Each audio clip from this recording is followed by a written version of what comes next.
कति भयो दाइले हर्स राइडिङ हान्नु भएको? यो 7 वर्ष हो। 7 वर्ष हो भनेपछि तपाईँ प्रोफेसनल हुनुहुन्छ। सही कुद भनेपछि कुद, हिँड भनेपछि हिँडमा गर्नु सक्नुहुन्छ भने सही हो। यो चाहिँ खतरा प्लान भयो त हाम्रो। Go horsey.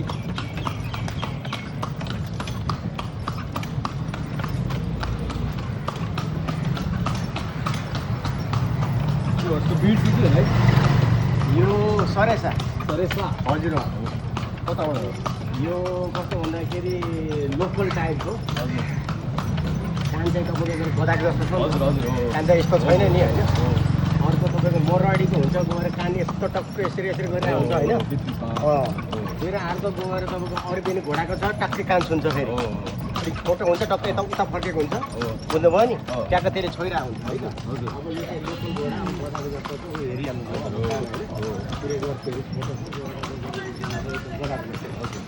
अब यो चाहिँ एकदम गएर काठी घोडा भनौँ न हजुर। यो सरेसा घोडा भन्छ कि यसलाई। अलि अलि रेयर हुन्छ कि कमन हुन्छ कि कस्तो हुन्छ?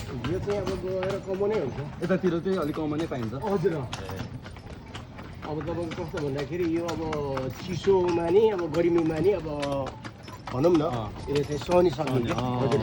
नाइस। अब तपाईँको यो मनाङ मुस्ताङतिर चाहिँ अलिक छोटो घोडा र भुत्ला लामो भएको हुन्छ नि हजुर त्यो चाहिँ अलिक लोकल टाइपको हुन्छ। त्यो चाहिँ चिसोमा मात्रै अलिक बस्ने हुन्छ होइन। त्यो चाहिँ अलिक गर्मीमा सक्दैन। हजुर उसले चाहिँ त्यसमा पनि सक्छ। त्यो चाहिँ अलिक के अरे पावर हुँदैन कि गएर हर्स पावर भन्छ नि तिनीहरूले जस्तो त्यति गर्न सक्दैन कि काम गर्न सक्दैन। हामीलाई त बोकिरहेको छ त खत्रै कि उसले ह्यान्डल उ नगरे हो।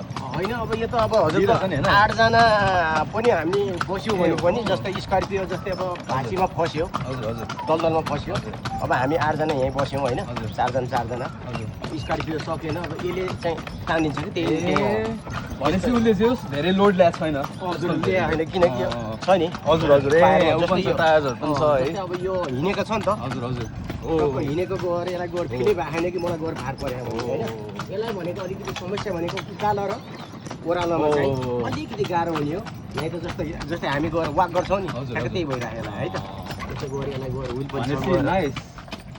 एलिफेन्ट राइडिङ भन्दा होर्स राइडिङ खतरा भनेपछि एलिफेन्टले त फुल प्रेसर लिन्छ नि हामीलाई। त्यसपछि हजुरको यो चाहिँ अब गएर गाई भैँसीको जस्तो यस्तो फुल छैन फेरि हजुर यस्तो यो टाप भन्ने हुन्छ फलम लगाएर टक्क गरे होइन हजुर तपाईँको त्यो लगाएको छ। हजुर त्यो किन भन्दाखेरि अब पहिल्यै हाम्रो यो पहिल्यैबाट